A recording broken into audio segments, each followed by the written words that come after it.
Hello, Billy Reeves here. Welcome to Kscope podcast 174. I'm a bit chilly now. I've got my cardi on, but I have a slew of chums keeping me warm this time, talking about their past and their future. Coming up, Colin Edwin, once of Porcupine Tree, now of O.R.k, talks to me about the new O.R.k single and his memories of the PT classic Fear of a Blank Planet. Richard Barbieri is going to talk to us as well of Porcupine Tree, ruminates on the Breakthrough LP and its sibling EP and his rapprochement with Stephen Wilson. Plus, we'll hear from new signings Ihlo, Andy, Phil and Clark, as Acle from TesseracT has remastered their album Union for Kscope, which is out now. Starting off though with the brand new single from O.R.k, Blast of Silence. Surprise, you are waiting for something that doesn't even exist. Oh, you didn't know.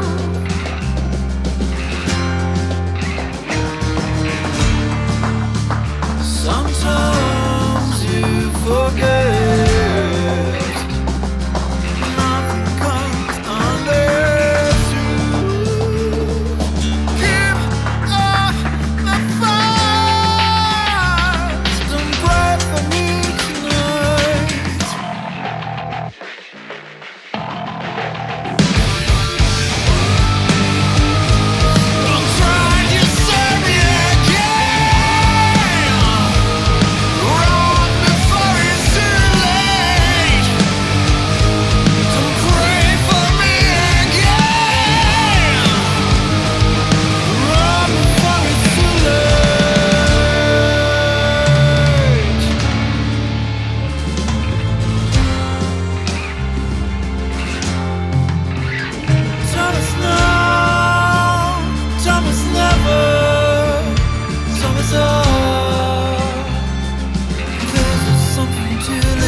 O.R.k, Blast of Silence, the first single out now from the forthcoming album. There's going to be a series of singles and a lot of activity, I understand, coming up before the release of the new O.R.k album in 2025. Pat Mastelletto of King Crimson on drums, Italians Carmelo Pipitoni on guitar, and Lef, the incredible vocalist, as well as Colin Edwin on the bass. And the last time I spoke to Colin Edwin following the Screamnasium album, we were talking a lot about engaging people online in the modern world and how a rock group deals with this. And somewhat by accident, Colin went viral recently. I was recording one of the songs, and I just, with no thought whatever, you've got to sort of engage with people whether you want to or not these days, you know.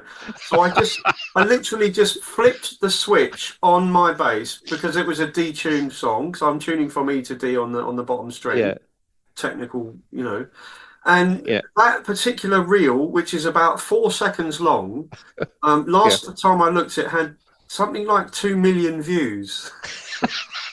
and it just goes to, well, it engaged with me because I'd never seen it. It really, it was like, what? Because you just imagine as a non-bass player, which, let's face it, is most of us, most sensible people don't play the bass. It just seems like such a heavy instrument to be able to do that with. I didn't even know there was such a thing, but obviously that's normal to you, is it? Well, I didn't plan it. I just put it up there quickly, you know, as a I don't know, Instagram thing, and then it just sort of, I suppose it's gone viral, as they say. So I had hundreds of comments, you know, like what's that, man? Wow, how did this happen? What are you doing? And then of course you get the experts going, oh, I've got one of those, and oh, don't you know? And, you know, does this hurt the bass? That was my favourite one. Does it hurt the bass? Yeah, and then people saying things like, well, you should learn to tune by ear. You know, so it's sort of bizarre debate. So I tried doing a few other silly things. I did it on another bass. Of course, the thing is that the bass is facing away from you, so you can't see what it is. So I did one, you know, the fretless version, exactly the same thing on a different bass. Yeah. And I did some other silly things, and I just thought, this is obviously what people need. Yeah. It's a one-off, isn't it? That's a great thing. It's one-off and it's very personal. It's interesting that you should say that you have to engage with people whether you like it or not. I mean, a band that are, you know, divided up geographically like that, is this going to be a way then? Now you've getting so good. Is this a way of how you're going to tease the next bunch of material? Lef is working on some videos. All right. If you're familiar with the band's previous videos, we've had a variety of people do some work for us in the past. Yeah. But going back to the very first video, Pyre, that was one of his. Yeah. And also the video to Kneel to Nothing, that's one of his as well. Right. Okay. And I'll just say that the one he's working on for the next single is similarly dark as those two. Right. So your memories, please, of Fear of a Blank Planet, the writing thereof, was it mainly written before you all got together? Well, yes and no. So, for example, Anaesthetize Steve had the structure, and he had the three definite parts, but some of it was kind of developed, and some of it wasn't. Yeah, you know, there was still space for everybody to develop it, and the really big deal for me was that we got to play it all live before we actually recorded it. Of course, yeah. So we rehearsed it and went out and played it, and I think we were a bit reticent because everyone was a bit worried about things being bootlegged. We sort of made the announcement that we're going to play a load of new material, but please don't record it. You know, it's not done yet. We haven't recorded it ourselves, so don't sit there with a microphone or. Yeah. And I think, from what I can tell, everyone sort of respected that. So that was great, because I then went and played the vast majority, in fact, I think all the bass parts I did in my own studio after the tour. I just played what I'd done live and maybe improved on that, or I'd got comfortable with most of it by then. So that was great. You know, if you listen to anything prior to Blank Planet, I would have gone somewhere, maybe to Steve's place or a studio, and recorded then. So for me to have control and maybe try different basses and different things, course, yeah. It was great. I loved it, and that's what I do now. You know, I mean, Yeah. we all felt after maybe Deadwing that we'd have done it better Yeah. if we'd have played it live first. The music takes on a life of its own as you go, as you play it live. Yeah.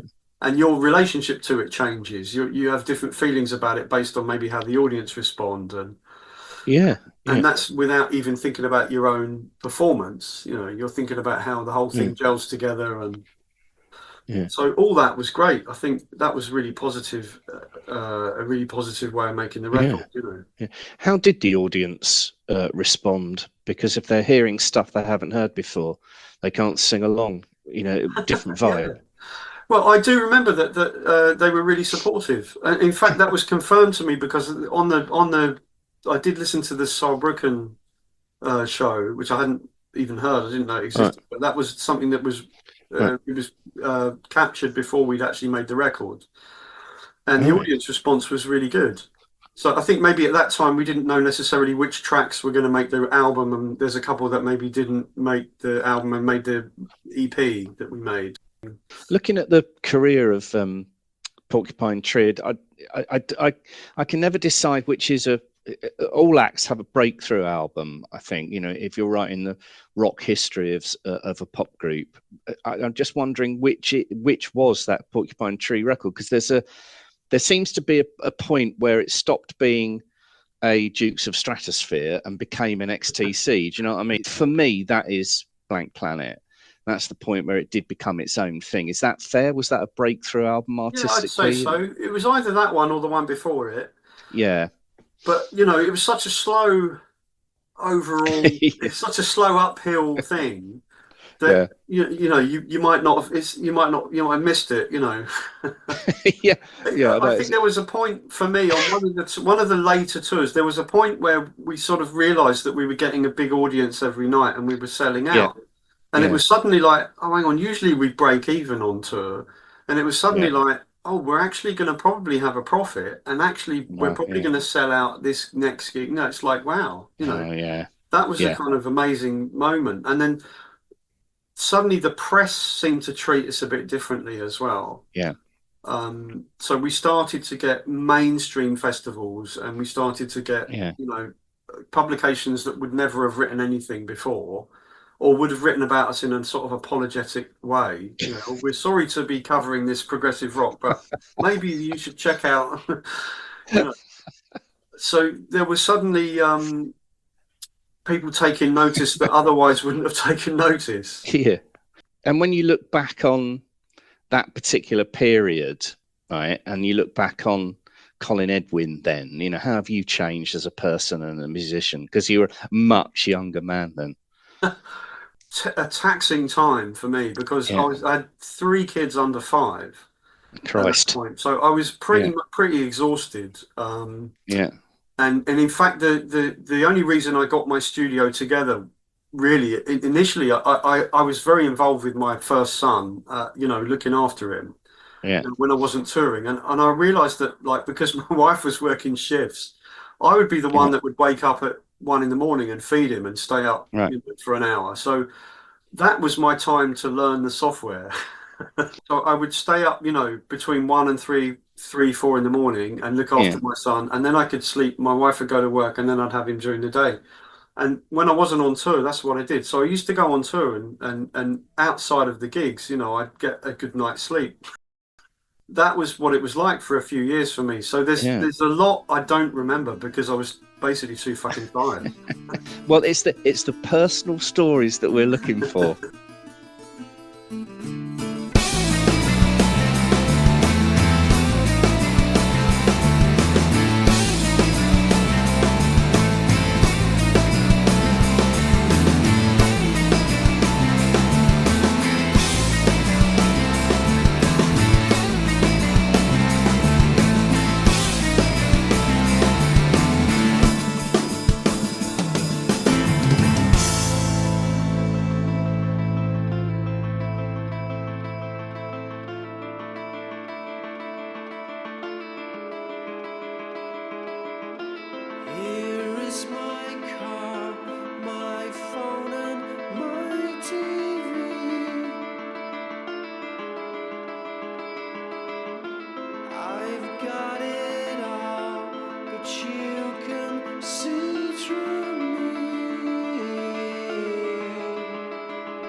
Mr. Barbieri, would you agree that this was the uptick album?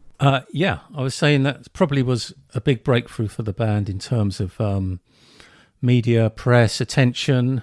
A lot of people were getting to hear the album, and I think we went beyond just a kind of prog audience. I think we were picking up quite a wide audience at that point. Yeah, why was that, do you think? I think it was accumulation of the time we'd spent on it. I mean, each album was getting more attention than the previous. We felt In Absentia was going to be our breakthrough album, but it kind of proved not to be, really. It just happened with this. We'd moved to a new label, Roadrunner. They were very proactive with promotion. I think it had a contemporary vibe to it. I think it touched on something that people could relate to. It had a very strong concept. It wasn't at all steeped in the progressive traditions, if you like, certainly lyrically anyway. And it just seemed to be a very modern, ambitious sounding album. What are your memories of the creative process? Because I know that Stephen wrote some of it while he was with Aviv Geffen in Tel Aviv, but was there a sort of band vibe to it? Well, it was recorded in a lot of different stages. I mean, Steve wrote a lot of it, as you say, over there when he was in Israel, I think. So things like Anesthetize, he wrote and brought it to us. Other things we were writing on our own, and also we had group sessions.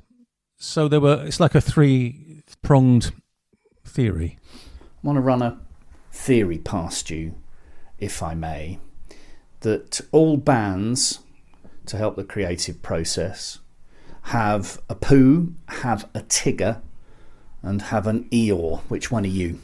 Yeah, I'll be the last one, I think.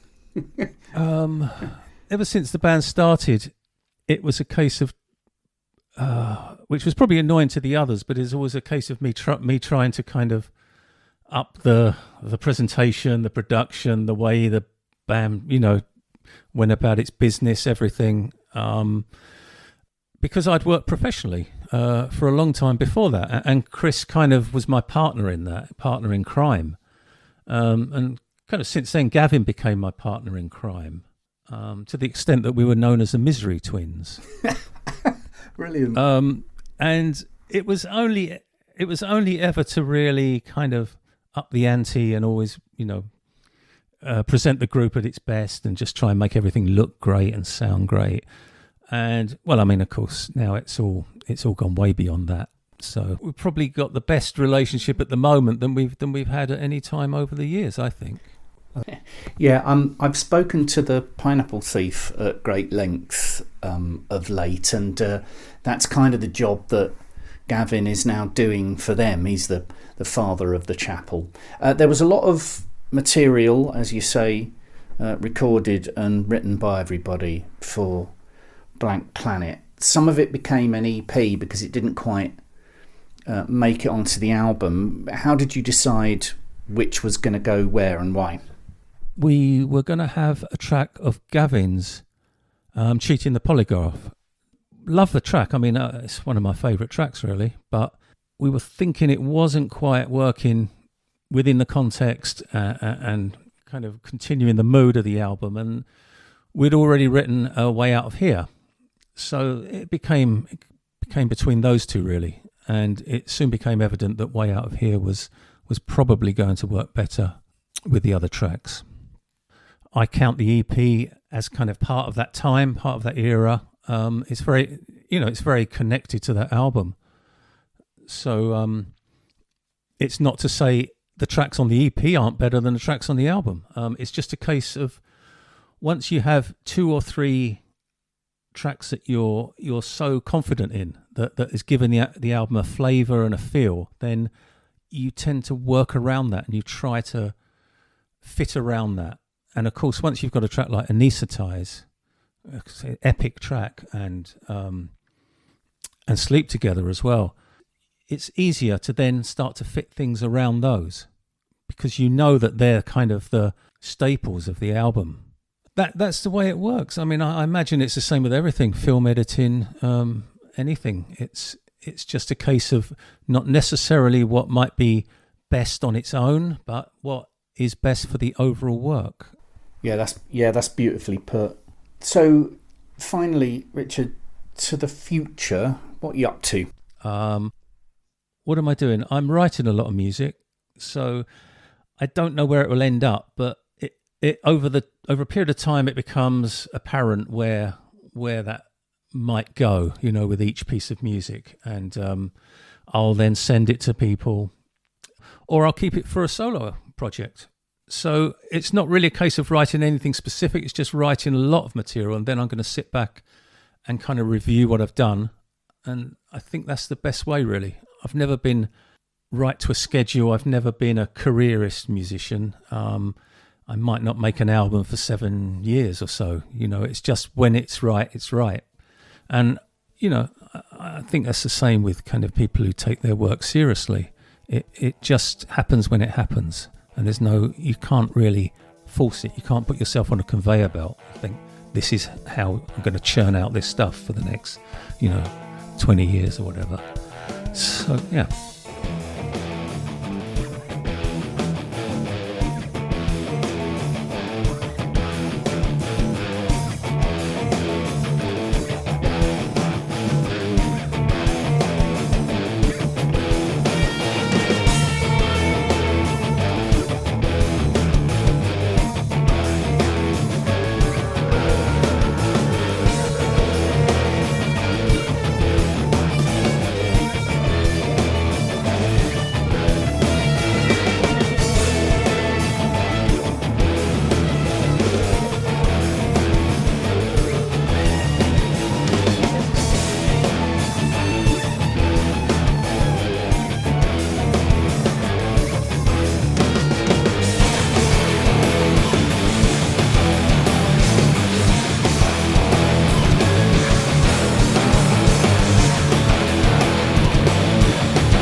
thanks to Richard Barbieri and Colin Edwin. You heard, of course, Normal and Sleep Together. Now, this is the 2024 transmission edition of Fear of a Blank Planet, out on the 25th of October. A 112-page hardback book, 5 CDs, remasters of the album, the Neil Recurring mini-album, almost an hour of previously unreleased demos, a live performance of a still work-in-progress version of the album, as well as BBC and in-store session recordings, an incredible selection and the most complete collection of the album and related material there's been. Now, Ihlo spells Ihlo, brand new to Kscope, the album Union, remastered by Acle from TesseracT as a double vinyl set with bonus tracks and CD. Before we hear from Andy, Clark and Phil, this from Union is Reanimate.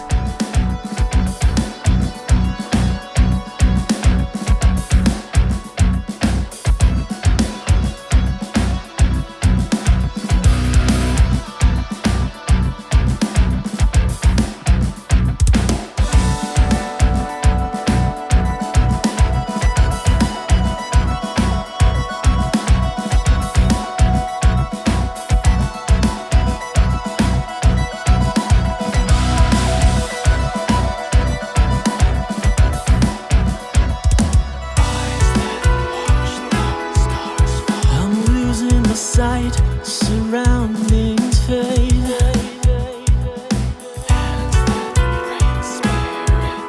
Aggression endures a twist of fate.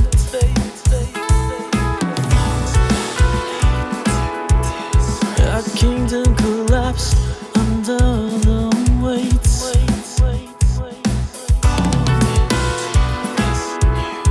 Plateau in the clouds, weave on these chains.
I am Andy Robison. I'm the vocalist in Ihlo, as well as the occasional keyboard player.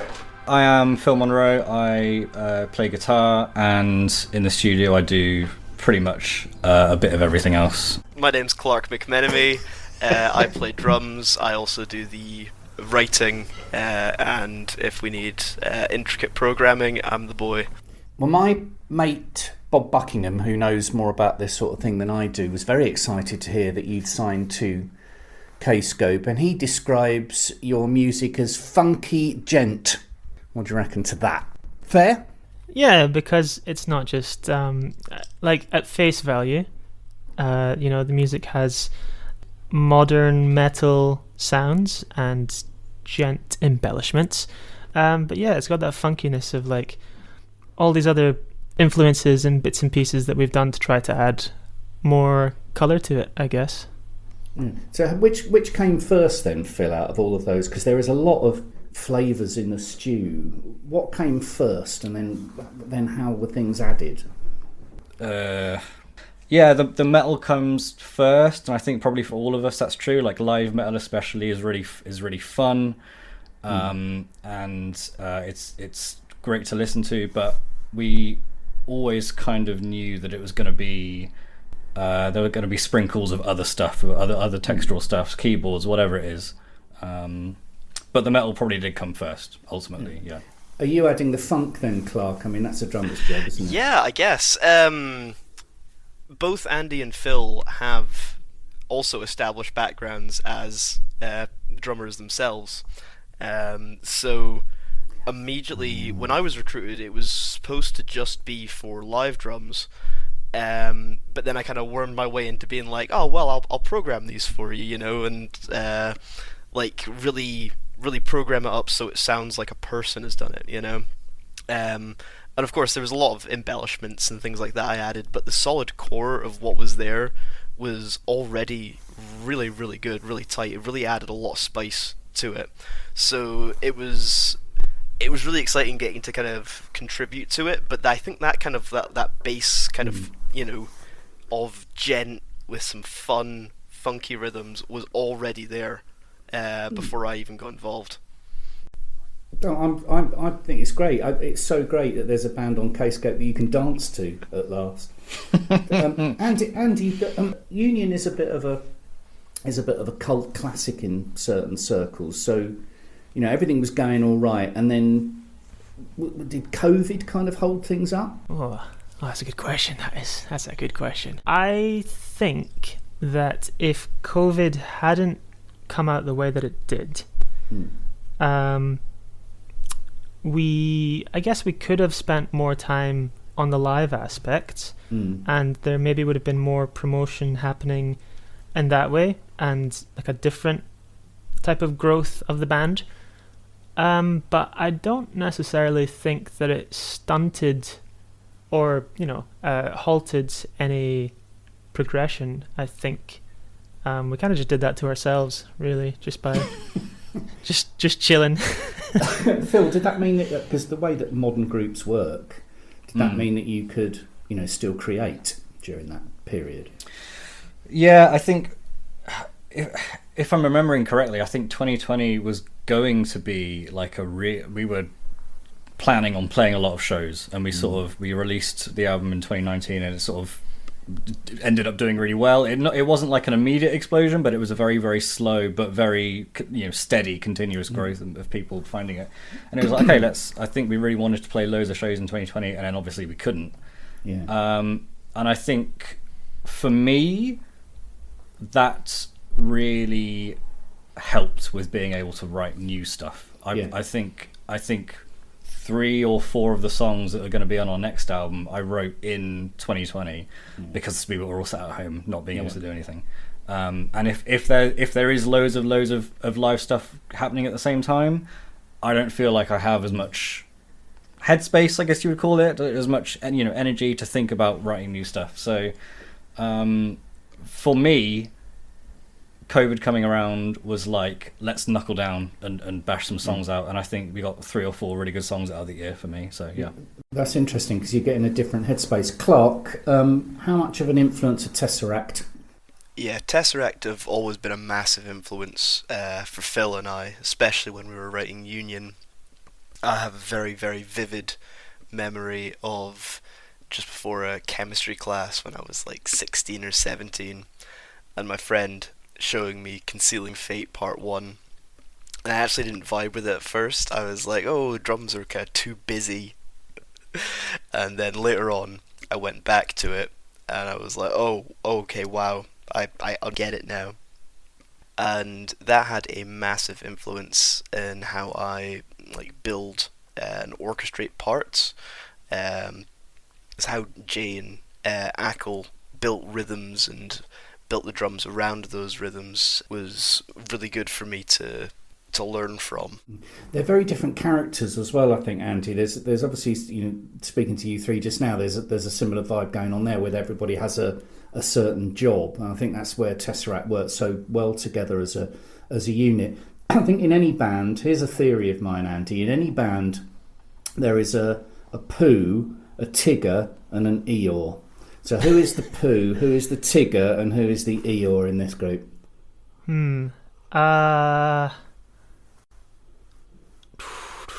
Interesting. I kind of want to put myself as the Eeyore, Right. because I'm quite. I can be a little bit grumpy and a bit sort of pragmatic, I guess. Yeah. I was gonna just say depressed, but like Realist. realist, pragmatic. I think the Eeyore is often the person that is the kind of like the House of Lords that goes, hold on a minute, everybody. That doesn't say very much, but when they do say something, therefore it means more. So, Phil, who's the Tigger then? Who's the opposite of that? Who's giving Clark. it lobster all the time? Right. Clark brings the energy. He's bouncing off the walls. He's chucking these drum parts at the wall, which are like, Clark, this is excellent drumming, but it's way too much. Let's tone it down. Let's stop bouncing off on your tail over the walls, all over the place. And I think, personality-wise, Andy and I are quite reserved, quite quiet. Right. And then Clark is like, I'm here. Let's play some fucking drums. You've got to bring it to Clark. You've got to bring a rock, haven't you? Presumably. So that only leaves the poo then. So Phil is therefore the poo. The one is more interested in food, being a lotus eater, the artistic bent. Would that be fair then? I'm trying to think about what other character traits Pooh has, and I've read the books and I know it, but he just wants honey. That's all he wants. He wears clothes, but he doesn't wear. He hasn't got any trousers. That's true. And I can't see which could be happening right now. You don't know. Yeah. No, he's a fun guy. Pooh. He's interested in the absolute basics, food and shelter. He's along for the ride. Yeah. So not necessarily. He's their leader in a way. He's the one they all want to be. I guess the fact remains, like the core projects and all the core songwriting is on my computer. This is where everything sits. In the honey pot. In the honey pot. That's right. Yeah. That's it. Yeah. Nailed it again. It totally works. I think you found the analogy that we've all been looking for. It totally works every time. We'll move on to Rabbit when I meet the five of you. How did you get involved with Kscope? 2020 during COVID. Right. I think it was sometime around when we were just doing the In Stasis live EP thing. Everyone was doing their live from lockdown things and everything. And I got an email through the door one day. Just said, "All right, Kscope, how you doing? Just fishing around, seeing what's going on in this corner of the universe." And we kind of like kept in touch over time. Obviously there's a lot of like what's going on with album 2 type things. Just kept in touch since then.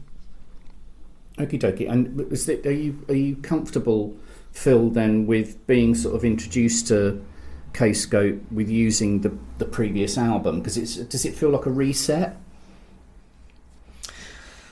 I found it initially to be an odd request to use the previous album, because it's like, it's already been released, it's already been heard, but then I think most importantly for me, Johnny, suggested that it get a remaster, And it was not something we really considered doing. Hadn't talked about it. It was like, oh, maybe for the 10-year anniversary, and we can call it Reunion, and then that would be the best thing ever.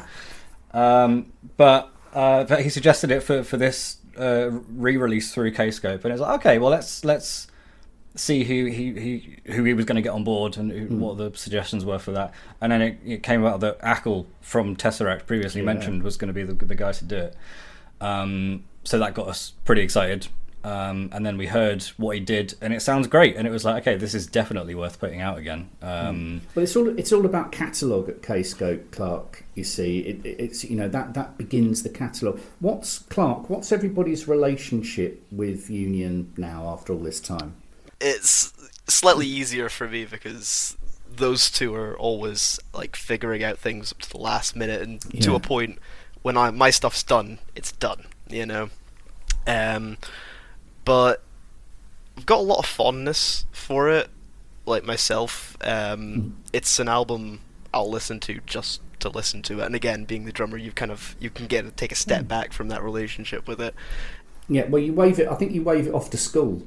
You kind of like you birth it and then you wave it off to school, and of course, because it was so long ago, it was a toddler, and now it's kind of like starting primary school, isn't it? And then it will grow to be a teenager under the Kscope. What's your relationship like with it, Andy?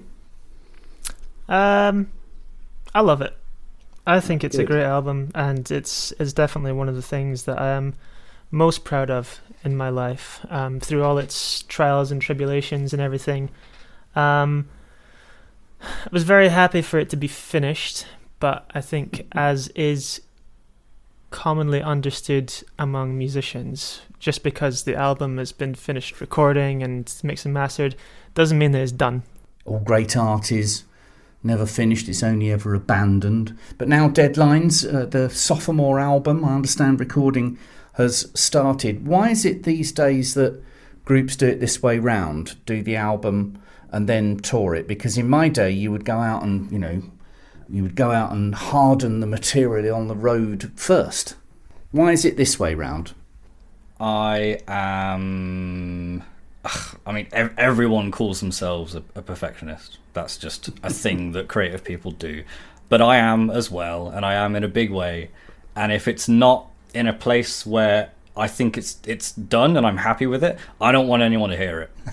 I have to say, Phil, that is the best answer I've ever had to that question. And with that, that's a nice way to finish the Kscope Podcast 174. Thanks, chaps. Ihlo are on tour in October, the 17th in London, 19th Manchester, 21st Newcastle, 22nd Edinburgh, 23rd Liverpool, 24th Birmingham. Thanks very much for your time. Do please like and support and share the Kscope podcast wherever you may find it. I'll be back next month with an exclusive with Bruce Sword, talking about the tour, the new EP, and his new solo stuff, which is very much in the planning stage, but we get a little bit of an exclusive from Lord Sword. But we're going to finish with Ihlo from Union, suitably. This is called Triumph. Billy out. See you soon. Ta-da.